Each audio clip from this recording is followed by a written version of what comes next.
the Yankee hat on. Yes, I love it. Okay, The best part, wearing a Yankee hat. Look, Scotty Jr. would love it. Look, it's a dad's hat. Oh, look. You're right too. Oh. Those are in now. Those used to not be in. First it was snapbacks, and then they weren't cool. Now they were cool. Weren't cool. Then they went to these. This is the dad hat. These are cool now. Yeah. I don't like that strap, to be honest with you. Oh well, they went to the flex. I don't like that. So open back with plastic snap. Then they went to flex fit, which everybody loved, so they could put them backwards. Yeah. So I like the snapback. I also like the fitted. And then guys wanted the flex fit like this. Oh, I like that though. That's nice. Right. And then I went to the flat. I got them right here. And then they went to the flat brims with the snapback. Then they went to the strap back flat brims, and now they're on these dad hats. Yeah, I know. I don't like the dad hat. And I'm a dad. I don't like the dad hat strap. Joe Torre's coming back. Look, Joe Torre. Oh, yeah. That's classic right there. What's the back of that one look like? Look at this. We're going to send these to you. Ooh, nice. I love that. You said you didn't have any Yankee gear. No, I did. I actually told you. I need that. That's my early Christmas present. You kidding? Come on. I said to you and Scotty V, I got all these hats. Go to my website. You guys know my website. Pick what you want. I'll send you whatever you want. All right. Enough baseball talk. Anyone who is into baseball, that's watching, that's been playing along, the Dodgers are officially in it. And now the Yankees are playing tonight at Houston. And hopefully they're going to win and they will be in the World Series, which was kind of like never even thought of this year as far as a possibility for these guys. I mean, we hoped, but we just didn't think so. But anyway, I'm going to be watching that game, 8 o'clock Eastern. So I'll be definitely watching that. I did want to remind anyone right now that is watching, we are going to go for about 30 minutes, but if you guys have any questions, drop them in the comments. The other thing I want to remind you guys, if you're just showing up, and I'm going to kind of remind these guys a little bit further in, Chris, Dallas, we're going to be there next week. Nothing official. It's official, but it's an unofficial meetup, meaning that we're going to be there. Chris is going to be there. Myself is going to be there. Let's see. What's his name again, Chris? Joel Bowerly. Oh, Joel Bowerly. Joel will be there. And I'm going to be hanging out there with those guys. We're going to be talking some of our own internal stuff, business stuff. We're also going to be at an event called FinCon. That's why I'm actually going. I'm going to meet up with Steve Chu and Grant Baldwin, a couple of good friends of mine, and just going to be hanging out there in Dallas. So if you guys are interested in seeing us in Dallas, hanging out for the evening, we're going to be there Thursday night at the Omni Hotel. All the details are there at this link, theamazingseller.com/Dallas. And all you have to do is just confirm you're going to be there. There's no cost or anything. So just show up if you want to hang out. Last year we did one at the same hotel, and we had a good turnout, Chris. Had a really good turnout, and actually we had a brother-sister team that showed up from like 6 or 7 hours away, which is pretty crazy.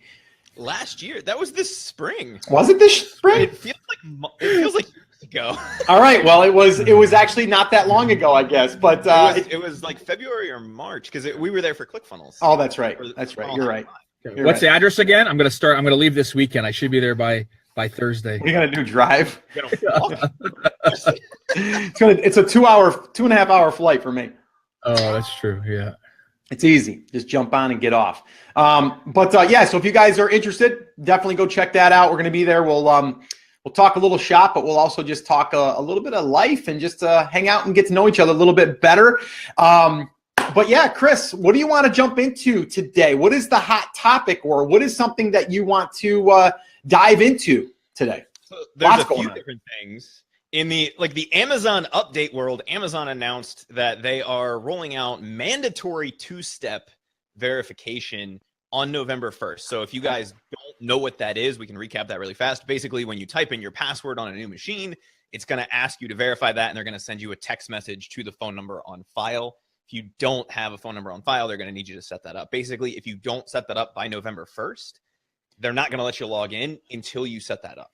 So they're just going to basically force you to set it up at that point. Right. They're not going to not let you into your account.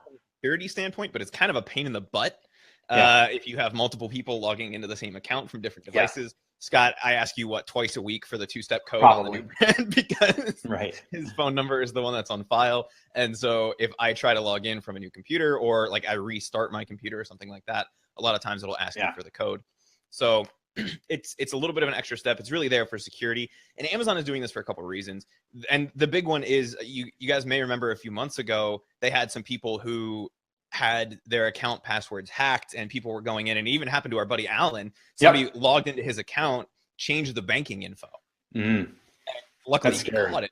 They were hoping to get away with a payment or two before anybody caught on, and Alan luckily logged in and did that. And so it's something that can happen. It's not super common, but the 2-step verification is a way to make sure that stuff like that doesn't happen. And so they're making that mandatory as of 11/1, November 1st. A lot of you guys will already have it, but if you don't, set that up now so that you don't get like locked out of the account for a couple hours on the 1st of November, just in case you need to do something. The other thing I wanted to chat about quick, Scott, was, and I wanted to get your opinion on this. You know, we talked a little bit last week about when Q4 sales really start to take off, and I wanted to get your opinion on this, what's going on in the new brand this week. And I don't know if you've looked at that, but we're up about 12 to 15% already this week. Now, part of that I think is because we got, a product back in stock, but are you seeing that? Do you think that that's the beginning of what we're going to see in Q4, or do you attribute that all to that product coming back in stock? No, I don't think it's just because the product went back in stock. I do think that it's we're out of like back to school, I think, in a sense. And I think that, like when you go back to school, you get a little bit of a rush if you're selling those types of products, but then it kind of stalls a little bit, I think, depending on your product. And then I think the traffic starts getting back on. We're in mid-October already, which is just insane. And we're getting close. I mean, we're literally about a month and a week away from Black Friday. Like, that's just insane.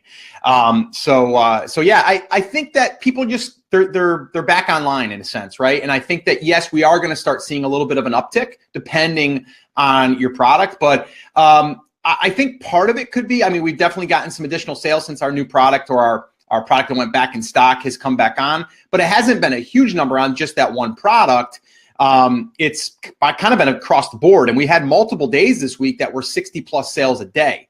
And our goal really, and I don't even think we publicly set our goal, but our goal in 2018 is to get to 100 consistent sales a day across the entire brand. So we're definitely working there, and it's kind of exciting to know that we're like over halfway there, and we're not even into fourth quarter, really. I mean, we are, but we're not really into the mad rush that we can expect. So, Dom, what do you think? Do you think there's an uptick? I mean, I know you've got multiple brands, and I mean, so what are you seeing? Yeah, I know we talked about it slightly last week, and for sure, we actually were talking about this yesterday, me and my team. I would imagine like the open brand, we were always at about 125 to 130 things a day, and we hit 175 a couple times this week. So, wow. So we know for sure that it's, and then my other three brands, probably about 20%. Yeah.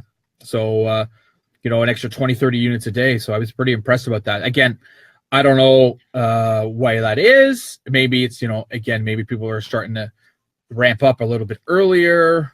Yeah. Again, it's not like it's seasonal stuff or I need it for Halloween or, so, and even some of my brands, we're actually still waiting for replenishment on some of the stuff. So that's really exciting. For already gaining stuff, and a few of our top SKUs are almost out or out. It's looking. That's pretty good. Yeah, that's pretty awesome. Let me ask you this. Let me ask you this real quick. I want to get an update on the saga with the hijacker. I know last week we talked a little bit about the hijacker. Yep. Give me your 2-minute version of an update. So this way, nothing. Nothing really. No, nothing really. It was gone for a couple of days, and I'm not sure it's because they sold out because they sent it to FBA and then they're getting more stock. But our source is pretty well out of that product anyways, because we went and physically bought everything, so they couldn't buy it. So that was a nice $5,000 or $6,000 endeavor just to make sure there was none left. As well as now I've got it back in stock, but they only got a couple units of each. We've yet to do a test purchase again. I know I talked to Chris off air about doing a test purchase. So I'm not sure if he had a chance to do that, but we're going to do that this week. And Yeah, that's basically where we're at. Again, it's frustrating. We've tried all our methods. So the only other method we haven't fully tried is, sort of like the Ted Loomis way, contacting him and getting him to contact them for us, or getting our lawyers to do it, because at $500 an hour, do I really want to get involved? And then they sell their 4 pieces. Again, we're trying to determine if they bought them from us and resold them, or they know where we're getting the product from and they're basically hijacking. But we're going to we've started all our trademark stuff. And again, from going forward, that's what we're going to be doing. And that's pretty imperative, because Amazon, to tell you the truth, brand register doesn't really help you. If you're not in the right category, it doesn't help you at all. So you're basically on your own, unless you can prove it's your product. Yeah. Okay. The one thing I want to bring up really quickly, and Chris, I didn't even talk to you about this yet. So again, you're hearing this firsthand here. I talked to our partner today, and number one, we have a really good relationship with our agent, and we're getting like insights inside of that business. That sounds like a cartoon, like boing. What the heck was that, Tom? Somebody's playing Jaws. Boing. You playing Donkey Kong or something? No, what the heck? We're talking and I hear boing. That is some crazy app that I have on my phone. All right, well, turn that thing off, will you? I know. I'm trying. I thought I did. I muted it, but I guess I didn't. All right. So basically, they're giving us like insights, and I'm going to actually do a whole podcast on this, because this agent really is speaking out on like behalf of like a lot of the agents, and kind of like telling us stuff that they really don't want us to know. And it's helpful, but it also allows us to kind of see like how they think about it, a lot of the bigger manufacturers, and like what we can do to kind of like make sure that we don't get burnt. And one of the ways is to really, really get build that relationship with that agent and take the time, because I'm telling you right now, like they will go to bat for you. One thing that happened, Chris, was this past week, we know that one of our products, someone was inquiring about. Someone wanted to do an order of the exact same product, we have a unique color. So like all of this stuff, right? And they were telling us that they've been inquiring, and they've been kind of pushing them off. The manufacturer, on the other hand, with another agent, is willing to basically give them our stuff. So first thing I said to our partner was, we got to find another source, and we have to kind of make sure that we cover ourselves here. Number one. Number two, there's nothing we're really going to do if we don't have proprietary stuff, right? Like we have some changes and some tweaks, but nothing that is patented. So my thought was, and our agent actually said they ordered 1,500 pieces, and they will be here by or after fourth quarter. They won't even be here in time for fourth quarter. So what was my reaction? It was simple. Don't worry about it at this point. We've got over 4,500 units. We are selling between 30 and 40, sometimes 50 a day of that one product. We are going to be so rooted inside of our category and inside of our keywords and all of that stuff.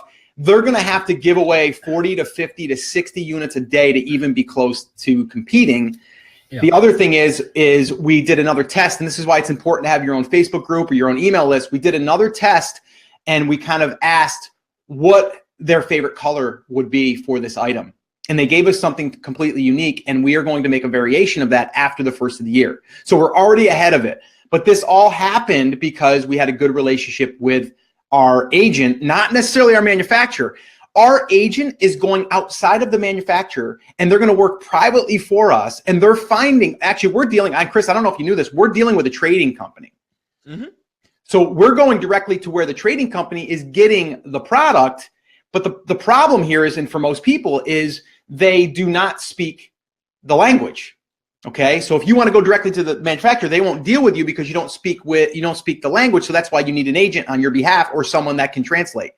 So our agent is willing to do that for us, kind of off the books. Okay, yeah, so we're kind of creating, and I told our partner, I said, make it very clear that we are going to take care of this person.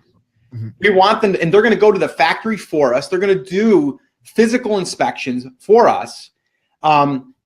And honestly, and I'll put that out there right now. Like generally, these people are making about $400 to $500 a month. Yeah. A month. I know. That works good, Scott. I mean, that's actually one of our the price of a VA. Yeah, right? Like and so for me, Scott, I mean, to take care of her, if we save we're placing at least one order a month. Yeah. Right. Like if you save $400 or $500 on the order by hiring her, you know what I'm saying? Like exactly. Yeah. I mean, we've gone to the point now because we've scaled so hard that's what we do. We actually, myself and my company and my sourcing agent was my sourcing agent about a year ago. We started our own export company. So now she actually can go to the factories for us. No trade companies, nothing. It's been about a year and a half. So we go direct now. I don't deal with any wholesale, no traders. I tell her what I want. She finds it through the Chinese Alibaba or researches it and goes direct. And basically she handles all her stuff, her and her sister. And it's amazing. It's a big game changer. Again, something that you'll get into. To find the right person is really tough. But, 2 a.m. in the morning, there's a problem. Her time, she'll come on and she'll help. And it's helped our business grow tremendously because she can speak the language. She can call at the same time. She can get the best prices. Even though we think we got it for 55 cents, she'll find a factory direct because we're going to cut out the business person. Well, and that's the thing. That's one of the big things she said, the agent said to my partner is that, we're going to save money from going to this factory and we're going to get a better product in a sense because we have direct access to it. And we'll have more flexibility. Right. So I'm pretty excited about that. And here's the other cool thing is it's going to be harder for someone else to find that. And then when it comes down to price, they're not going to be able to compete, even if they want to try to lowball us. Because let's say we're buying it for $4, they might be able to only get it for $8. So they're not going to be able to go down unless they just want to go ahead and have it a loss leader. But for the most part, after fees and stuff, they're only going to be able to maybe sell it for 15 or 16 bucks. Well, even if we had to go down that road, which we won't have to because I think we have a better brand, we're still going to make money because we're buying it for half of what they're buying it for. I mean, we're all going to have those problems for hijackers. The issue that I don't have is, obviously nobody wants people to come in and competitive your space. If you want to do your own listing, fine. But when you go on somebody else's listing and that's the hard part. No matter what we do, even if we have a trademark and we add bonuses and we put our logo on and stuff, they can still come on our product. What I don't understand is why does Amazon want to make the customer experience better? They keep talking about that. So why would you want your customer buying a subpar product, a knockoff, a replica of yours, not adding the features or the customer service when the listing has our brand name on it, our sub-brand names, our guarantee and warranty, but you're sending a subpar. And then they complain about it and they say, oh, this is not what I ordered. I ordered one before and it included all this stuff. So this is what's happening already. You can't do anything about it. Again, my only theory is the consumer, if you know them or like you say, you do test picks or if, you get your buddies to buy from them. And if they complain as a consumer, hey, I bought this. I know that this is not the real product. You need to, these guys shouldn't be selling eBay on Amazon. Again, I don't know if that's even a process, if anybody's ever tried that. But that's one thing that we kind of considered, right? So it's frustrating. Yeah, I mean, there's one thing if they want to sell exactly the same thing and have their own listing and actually work, or just take a product from China and they know it sells and they just list under yours. It's so annoying. Yeah, I mean, they're both bad feelings. But and so it's like I said to my partner this morning. I'm like, listen, I'm not worried about it. Number one, you're so far ahead. Like it's going to take so much, and they only have 1,500 units. They're going to have to give all those 1,500 units away to even come close to competing. And the other thing I said, and Chris, you're going to love this. I go, we haven't even started our outside external traffic building / funnel where we can say, buy one of these, maybe at a really low reduced price, and we drive Facebook ads to it. And then on the back end, we sell them 2 more of the same thing. So you're not even going to know that's what we're doing. And we're going to be able to then go ahead and just dominate. So, but from the front perspective, though, Scott, is that's awesome, and that's basically how you're going to beat them. Same with us; we're way ahead, thousands of units a week. And that's the point is that they're going to get the buy box 50% of the day, and our PPC won't get. That's a problem. But that's if they're jumping on it. That's if they're jumping on with the same product. What I'm talking about is someone that has a listing that they're creating that's going to try to compete with you. But if they're hijacking, that's a different story because now you're literally ripping someone off with their product, not saying like there's 2 products just with 2 different stickers on it. That's what they're doing to us. I know. They're going on our listing, so they price everything $2 cheaper, and I'm not going to race to the bottom. Now we've got the buy box most of the time, but they do get it during the day. And that's the frustrating. But what, like I said, is as an Amazon seller for over a decade and private label for 4 years, a retail art for 10, 12 years, several accounts, we give them thousands of dollars a day. They don't say, hey, you know what? You're right. You know what? Like, give us a trademark, give us this, give us that. Like, dude, just block it. Like, who's giving you more money? This guy that just had right beside his name, it says new seller, or somebody that's got, 10,000 feedbacks and reviews. Right. Like, it doesn't make any sense. That's what I don't like about the whole system. And they make you jump through a million hoops, and that's not even guaranteed at that point. So that's true. Yeah. I mean, yeah, again, competition breeds, but be unique, do something different. Don't be lazy. So and Scott, jump on. here's two quick questions. One, is it the top selling item? This is not the conversation I thought you were talking about, because we had another issue where this sourcing agent went above and beyond and basically told a factory we weren't going to take their stuff because it didn't meet her. That's a different. That's our new SKU that has not landed. The top seller yes. in the new brand? Yes. Yeah. Okay. And did she happen to know who it was? Mm-hmm. Is it an established brand, or is it a new brand? Brand new. Okay. So I mean, literally, like our agent is so awesome. They gave us the seller's name, their account on Amazon, like everything, and it's totally fresh. It's totally green. But she gave us basically everything that we needed to know. Like we can literally see everything. We know they're spending more than we are by about $2 to $3 a unit. So we have that advantage, but it's still, they're going to be able to do it. And there's nothing you're going to do really about it unless you create something that's so proprietary that you can go ahead and create a patent. And that's the other thing that I said. And that's what I was talking to. Actually, was it Andrew? I think it was Andrew at our last event. And, he said, he goes, I file for a patent on all my stuff, even if I don't know if it's going to get approved. Just because that way there I can just say it's patent pending for a year and it buys me a year. And then if they actually try to jump on my listing, or if they try to list a product, I can at least send them a letter saying we have a patent pending on this. Now, is that going to work all the time? No, but anyone can really file the patent for the most part. It's just, are you going to get approved? But you have a year to, sometimes an extension, you can get a year and a half to where you can buy yourself a little bit of time. And that's kind of the other thing, the other way you could go. And you were talking about the color, and that's one of the things that makes our product unique. Now, the product that we're talking about here also has some stuff that the other products in the space don't have, right? So we'll actually have a direct competitor for kind of the first time. Yep. But if you create a proprietary color, that's something you can trademark as well. So it's garlic press in rose gold or whatever, right? And that's part of your branded look of the product. You can actually potentially trademark that as well, which would be interesting to say, okay, let's do that. That process is a little bit faster than the patent process. It still takes 4 to 6 months. Yeah. So, and that's the other question, Scott, is, we've gone back and forth a couple times on trademarking the brand. Is that something that we're going to move forward with at this point? Yeah. It's 100%. That's like next on the list.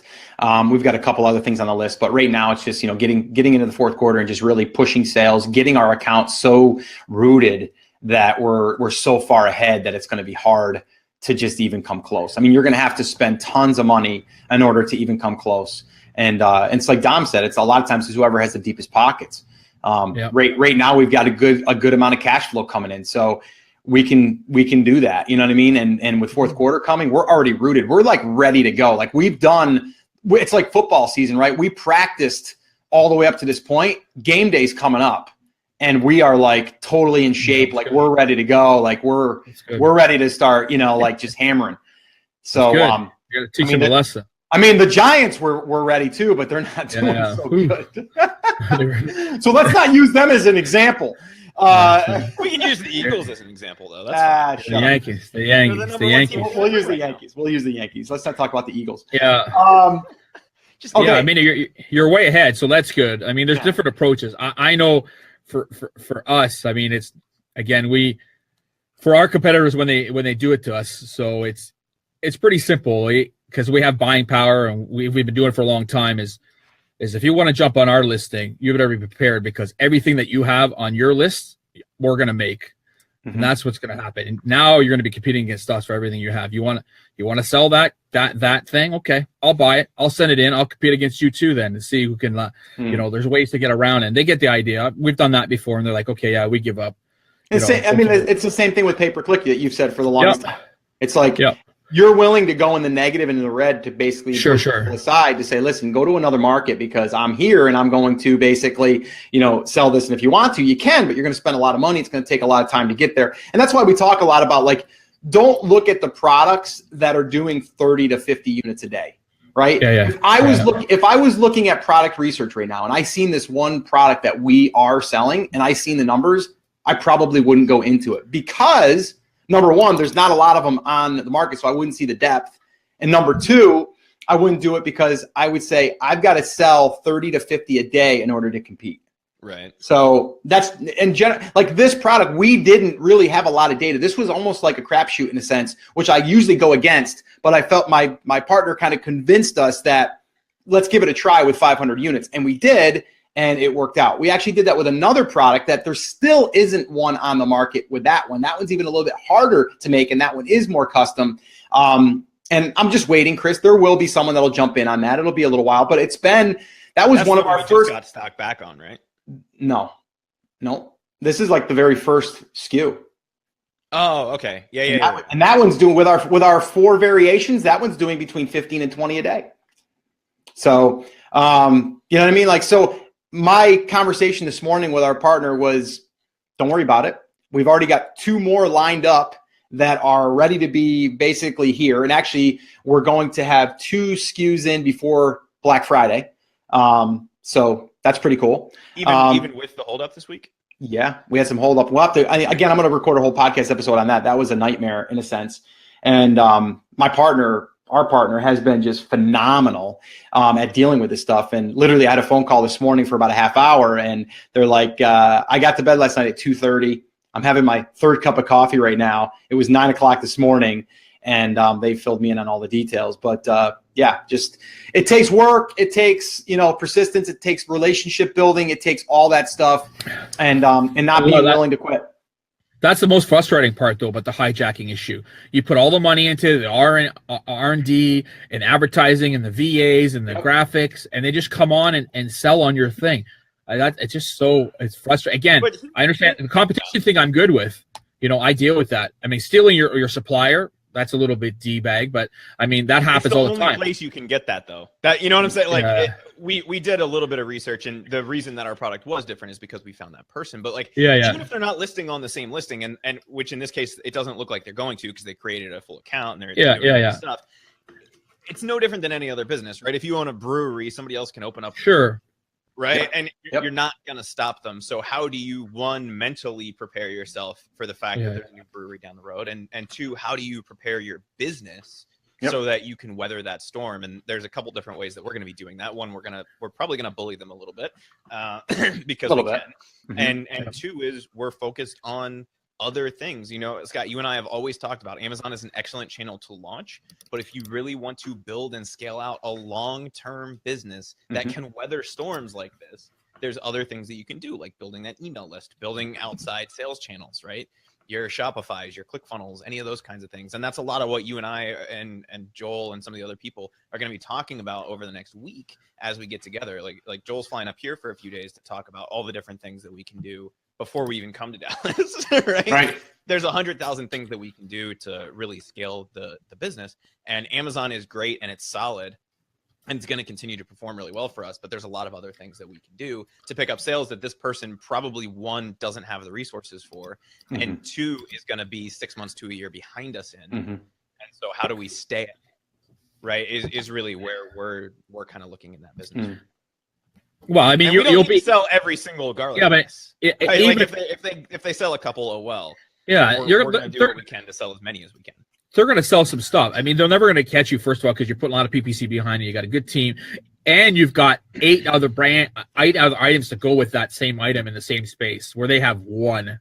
You know what I'm saying? It's the same thing. Like we have, hijackers in our other brands, but again, because we have 12, 14, 25 different other products that can accessories that go all together. That it's and the open brand concept is a little harder because you're all over the place. Right. So you're basically, the thing that's hijacked, it's not like, okay, well, I'm not going to worry about it because they're going to buy the other 3 things that go with it, so they'll end up buying it. So that's where the difficulty comes in. Again, we've all done it. I'm sure people that are listening to us, if they haven't released their products yet or they're in the first stage, we all go through it. It depends. You're right. I think, because it hasn't happened to us in such a long time. Yeah. That it's kind of like I kind of like, I hate that frustration feeling, but in about a week from now or 2 weeks, it'll be like, go ahead, dude. Do what you got to do. We're still selling 50, 60 a day. You want to come on and sell your 5? Go ahead. Everyone wants to make a living, and I got to look at it that way. You know what? Like maybe it's a good thing. Maybe, you know what? Yeah, we started it all. And if you want to piggyback on us, good. You want to feed your family because we did the work. I'm all good for it. Pay it forward. But again, it's not a good feel when your agent told you that, we've sourced exactly the same thing, your design and everything, because you have no copyrights on it. You're like, oh, great. It's just something else you have to add, right? You're trying to build your business. You're trying to add SKUs. You're trying to do a bunch of stuff, and then somebody just comes in and easily says, hey, I'll just take that. Well, that's like, but again, I guess you got to look at it like we've done it to other people too. Exactly. Right? Exactly. So, we're not reinventing the wheel in any of this stuff. Yeah. So, everyone wants, so I'm not innocent in the whole product. The product that I'm getting hijacked, it's not like it's my product. I just made it better and sourced quality. There's a difference between, Dom, and I want to make this clear for anyone that's tuning in. There's a huge difference in hijacking and creating a product listing that you're competing with. Yeah. Two different things. Completely. I'm cool. If you want to do like this person is creating our product with their logo on it and they're doing their thing. Yeah. And then good. You go ahead. And I get it. Go for it. And you know what? Let's go battle together. Like let's go compete. It's like a tennis I like it. Like a boxing match, right? It's like you come with what you got, I'll come with what I got. But do not come on my listing and sell my product and you pretend you created it. Don't do that. That's what I don't like. That's the difference. That's where you have a bad taste. And I get it. Well, we can't stop it. I literally spent $25, $30 an hour for my VAs, my graphic designers, to sit there for hours to do all the pictures, at $500 to take pictures and all, and they just come on and just put it on, and we can't do nothing. Amazon says, oh, sorry, show us your trademark, show us your UPC, do a test brand, go there, phone Jeff Bezos, talk to him, hang out, and like holy, just block it. It's our brand. We've been selling for a decade. Literally give you $1 million in commission a year when this guy has a brand new listing, not even one product but ours, that says new seller, 30 days. Okay, so yeah, you're right, Mr. Sugar. We're going to delete this guy. He doesn't deserve to be on this listing. Done. Go to the next guy. Again, the big brands can afford it. If you want to sell the video games or the PS3 game or the Nike shoes, I get it. They don't like it. That's why they've started that stuff. But they're making billions other places. I'm not making not millions, let alone billions, right? So, it's just, that's the frustrating part about it, right? And even from us, for retail ARB, yes, we do it all the time. But for private label, we've never done it. Right. Never done it, because I understand the process that you have to go through to build a private label brand. You do too, Scott. You do too, Chris. And I'm like, Mano, you want to come head on with the same product? Go ahead. I'm going to make mine better. I'm going to offer more variations, more sizing, more colors. I'm going to release more products in that space. That's how I'm going to beat you. But don't come from behind and say, hey, I'm going to let you do all the work and I'm just going to throw 500 units on there and take advantage of the buy box. Right. Anyways, that's my rant. Dom is a little upset about this, and I can tell. Dom is fired up. Dom is fired up. I think he just burned about 600 calories by exhausting his frustration. Dom, I do want to give people a cool little nugget here, and anyone that is still thinking about getting into the game as far as retail ARB, I want you to share what you shared with us before we got on. I think maybe it was before we got on. You purchased some stuff at like a dime a piece or a dollar a piece, and you're selling 4 or 5 of them a day. And this is retail ARB. This is what retail ARB looks like. If you're in a store and they have a closeout on Blu-rays, DVDs, whatever, this is what can happen. Dom, can you share one of your SKUs there that you're flipping? Can you do that? Yeah. Are you willing to do that? Yeah, that's fine. Yeah, I was just showing Scott before. I mean, you've got about 5,000 units, so I don't think you got to worry about it. Yeah, I don't think I think we have that. No, there's a few things. I mean, we got this ABBA CD that we got 3,000 units that I paid, I think, 10 cents for. Like I paid $300 for the whole skid, and we get $10 a piece, and we sell about 8 of them a day between all our channels. And then I was showing you we have some Yankees commemorative Blu-ray that we got 5,000 units that I think we paid a nickel for. So that was like $250 a pallet. And they sell for FBA. We FBA them for $10, and I think we're now, because they're in the playoffs, we've been doing like 10 a day. Do you have that one nearby? Can you show that one? I do not have it with me because just had it. What did they do? Go put it on the shelf? That's what they did. Jeez. We have 4,000. So your wife's like, hurry up! I got to get that back on the shelf. You might be selling that thing.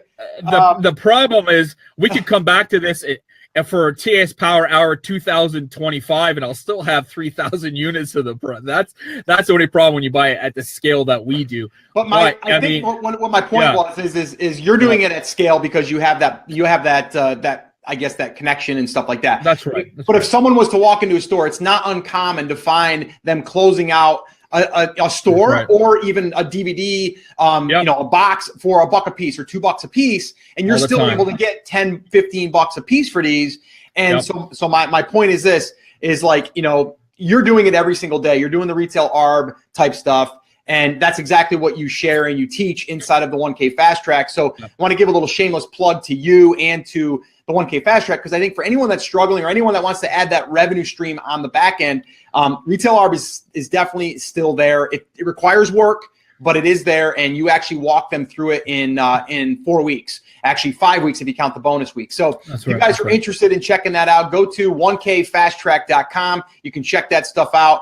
And Dom is actually walking you through, and literally in week 2, you can be listing your stuff on Amazon. Actually, we have a pre-challenge that you can be listing your stuff on eBay the next day or that same day. And we've had students that have done that have made in 7 days over $1,000. So from stuff that they have in their own possession. So definitely go check that out, 1kfasttrack.com.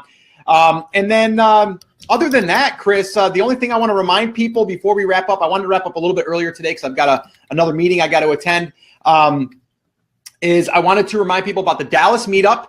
So if you guys came on late, we are going to be in Dallas next Thursday. That's October 26th, I believe it is. And that is at 7 o'clock. And that will be Dallas time, so it's Central time, I believe. And that is theamazingseller.com/Dallas. It's going to be an unofficial TAS meetup. If you want to come hang out with us, totally free, then go ahead and just confirm that you're going to be there. The other thing is we just literally rolled out something we're calling our on-demand workshop, which we have not done, we haven't done in the past. And the reason why we're doing this is because a lot of people said, Scott, I can't make the live. I can't even watch the replay because by the time I get it, I'm at a different time zone, whatever. So what we've done is we created an on-demand workshop of our 5-phase workshop. It's one of our best ones. We actually took it and we added the live Q&A that we did and all of that stuff. The link to that, Chris, I believe is theamazingseller.com/workshop-now. And if you just want to go there right now, you can go to theamazingseller.com/workshop. It'll take you to that same page. But in the future, when we do a live one again, which will be coming up here in another week and a half or 2 weeks, that will go over to the live. But definitely go check that out if you want to check out the on-demand workshop. It's there. You can select a date, time, and all that stuff. But that's pretty much all I got right now. I mean, I've got a lot of stuff that happened this week. Oh, update on Brody. Brody's doing well, recovering really good. Actually trying to keep him stop jumping on the couch and stuff because he feels like a kid again. So he had major back surgery. He had a ruptured disc in his neck, and he's doing really well right now. So I'm so thankful and so happy. And I want to thank everyone for sending in emails and messages and just for all the support and all of the warm thoughts and all that stuff. I just want to say thank you. I really do appreciate it, and just shows us how powerful our little TAS community is here. And I want to say thank you. I really do appreciate it. I mean, we were flooded with emails, and I was telling my wife about it, Facebook messages and everything. So just want to say thank you. He is part of our family. He is a son to me, so it was pretty scary. But he's doing well. So we're going to watch the Yankee game tonight together, him and I. And there it is. There it is, the world champions. And that is, from what year is that, Dom? 2009, because it's against 2009. So 2009. Yeah, 2009. If you found these for $1 right now, Dom, what are you retailing those for right now? I think we're getting $10 a piece on them. $10 a piece. So after fees and stuff, you might make, I don't know, $6, something like that. Pay 10 cents. It's a pretty good margin. Yeah. So you did well on those. So again, guys, that's retail arb and kind of what that looks like. But Chris, you got anything else you want to wrap up with? Tidbit tidbit for retail arb guys who want to get into it. Sears officially, guys, bankruptcy, right? 10 to 30% off starting yesterday, but who cares about that? Wait till it's 50 plus. Just letting you know guys about that. That's definitely just Sears everywhere, right? I know in Canada they started a couple days ago. Is that part of Kmart too? No, it just I guess it's just Kmart and Sears kind of merged, or at least where oh, I did am. they? Oh Yeah. yeah. So Sears, maybe I know Sears. Kmart. Okay, so I know Or Sears in Kmart Canada owns is one of them owns the other one. Sears bought out Kmart, I think, to save Kmart, and then they merged, and now they're in. Yeah, they filed for Chapter 13 or 11 or whatever it is last week, so they've started their liquidation already. So okay. Good. Anyways, keep an eye. The other thing on that same note, Dom, and I don't know if you've seen this. There's a whole bunch of Office Depots that are closing as well. Yes, that's right. I got a little haircut this morning, and the Office Depot right down the street from me had their guy out, with the 20% off store closing sign next week. That's going to be the week after. Yeah, get on there, get all the consumer electronics, the Wi-Fi extenders, all that type of stuff, monitors, any PCs, brand new stuff. I mean, there's some major dollars, headsets, whatever you can grab from the USB sticks, batteries, any of that type of stuff, guys. Cool. Make some good cash on that. Cool. Yeah, so I think that's going to pretty much wrap it up. A lot of stuff going on this week. I've got next week. I'll probably touch on. I actually emailed a little bit more detail on things that have been happening. So if you guys haven't checked out the email that I sent out today, go check it out, and I'll give you more details there. Chris, what else you got? We're going to be in the same room next week. Yes, we are. I'll have to remember to bring my travel mic, and we'll do that. Ooh, look at that! What's that? Oh, MVP? man. Roger That's an Clemens. NES That's a Super Nintendo, isn't it? No, that's regular Nintendo. That's original. Wow! Look at that. Nice. Retro games. That's where it's at, guys. Get out there. Fine. Go to the yard sales. I live in a town of 60,000 people. I have 3 retro games, right? Yeah, huge. Big business right now, Scott. Big business. All right, you heard it here. You heard it here. Dom's dropping the knowledge. Yeah, it's huge. Retro games. All right, cool. So yeah, that's gonna pretty much wrap it up for this week. We'll see you guys next week. We may even do, I don't know, we might even just jump on and do a Facebook Live just because we're gonna be in the same room together even before Friday. So we'll see. And anyone that's gonna be at the TAS meetup, let us know. Confirm. Head over to theamazingseller.com/Dallas, and we'll see you guys there. And yeah, that's pretty much gonna wrap it up. Exciting times, guys. Exciting. So keep us posted. Let us know how things are going in your world. And if you have any questions, you can always hit us on Facebook, or you can just send us an email. All right, so that's it. That's going to wrap it up. Guys, have an awesome day. Dom and Chris, we'll see you guys later.